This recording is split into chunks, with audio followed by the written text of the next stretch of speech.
every plantation has their own blacksmith on site. If anything broke or needed repair, hose needed sharpening, whatever, the blacksmith would be able to take care of that right away. The building itself is made out of bussiage. These are going to be cooler inside and they'll be warmer in the winter.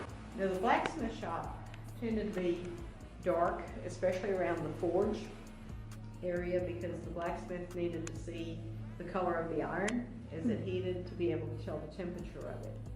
If you've ever heard the term red hot or white hot, that comes from working metal.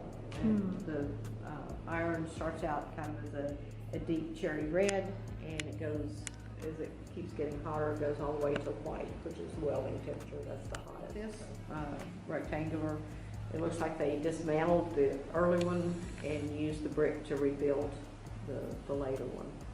Now, blacksmithing was extremely important craft in Africa as well. They had a very long history of iron smelting and iron working. The blacksmiths were actually a caste in most of the West African cultures. It was found that somebody had been enslaved and brought to the New World. If they had been a blacksmith in Africa, that was what they were going to do in the New World, because they were used to working with the iron. They just had to adapt to the European tools that they'd be given to work with.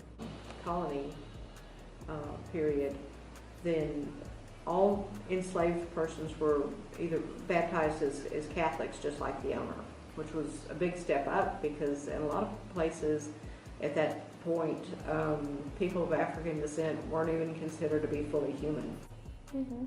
Nice.